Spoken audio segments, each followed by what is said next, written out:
Hi, I'm sleepy, but welcome to my channel or to my Instagram feed, depending on where you're watching this. I just finished Magic and Mistletoe. Now, Paul Campbell is like definitely one of my favorite Hallmark guys. Like, he comes the closest to like who I would pick if I could just pick a husband off of the TV. Um, Older. I would want him to be like my age, but that's just, kind of sarcastic, kind of low key, hilarious, but um, just, I don't know, very Paul Campbell-ish, right? That's what I would pick. So automatically, that makes me want to love anything that he's in.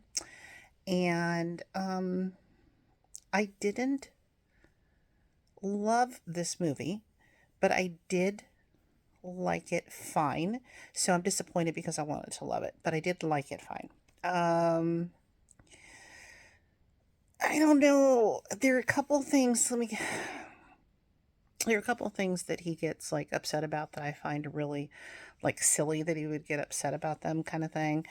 And well, there's one thing that he kind of gets upset about because it has to do, he's grieving the loss of his parents. So he's an author and he says something like in a tweet or something similar that goes viral. And so it's messing up his like his reputation in his publishing house is like, we basically need to take you on we need to do something to like salvage this because he has his like sixth book coming out or something, and he started writing these when he was like 18. He's like a prodigy and shit.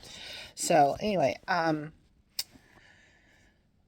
so the female lead, April, has the idea to like get him back to his hometown, which is called Mistletoe, and which is, where he was inspired to write the book and stuff.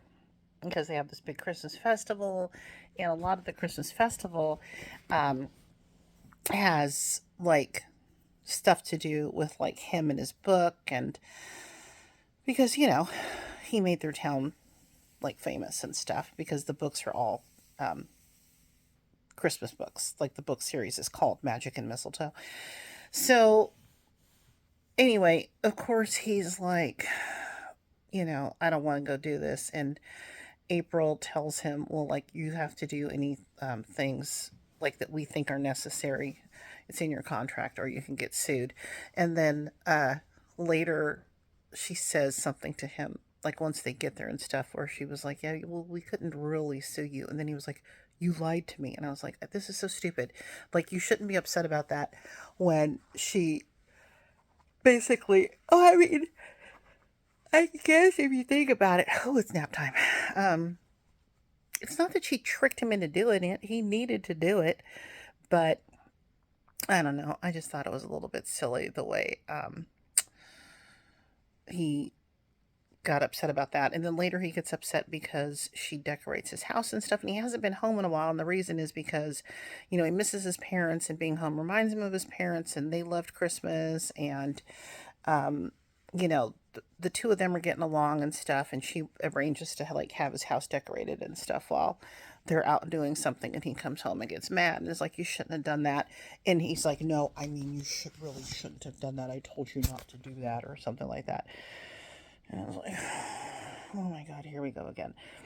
But he apologizes in like kind of a grand way the next day, but and that's toward the end of the movie and stuff, but it has some like nice romantic moments, and I feel like there may be some little bits of chemistry, but I don't know, like, and again, I hate this because I feel like I don't do it, I'm not doing a good service for I'm not serving myself well or the movie well when I sit and watch it in pieces because I have shit going on. And so I'll watch a little bit and then I'm like, let me come back to this. So, like, even though I watched it, like, I just started it. What day is it today? Today's Sunday and this came on Friday. So it hasn't been that long yet. I can hardly remember like what happens in the beginning, which is probably not a good sign that I can hardly remember what happened in the beginning. So I don't know, but I just love Paul Campbell. I'm just going to go ahead right now and just say it's a three, just because, I mean, Paul Campbell showing up, that's a three. And I do like her. I think that she was in, maybe she was in that. I can't remember if I talked about this one in the preview or not, but I feel like she was in that movie last year with Holly Robinson Pete, where there were the three generations, and she was like Holly Robinson Pete's daughter, maybe. But I could be completely making that up. I'll have to go double check that. But I did like her. I don't know. I mean, I've seen some really great stuff that has really got me like all up in my feels and stuff, and some really great chemistry and things like that this so far this season. And so this just kind of was just kind of there being a movie, except that, yeah, like I think if Paul Campbell wasn't in it, it would probably get, I don't know, it wouldn't, I don't even think it would make a three. But yeah, I'm just going to stick with three for now, unless I think about it. Maybe I'll put it back on and look at some of the stuff that was in the beginning and see if I change my mind. So, but I'm not sure. Anyway, I'm going to go on and watch start watching another movie before I take a nap. Thanks for being here. Thanks for listening. Let me know what you thought about this movie. And yeah, I'll be back. Okay, thanks. Bye. Okay, I'm back. I'm going to go 3.25 because I really like the mayor and I like his friends. And yeah, we're going to go ahead and go 3.25. And there was a cute thing with, there's some cute little kid stuff in there too. So yeah, 3.25. Okay, thanks. Bye.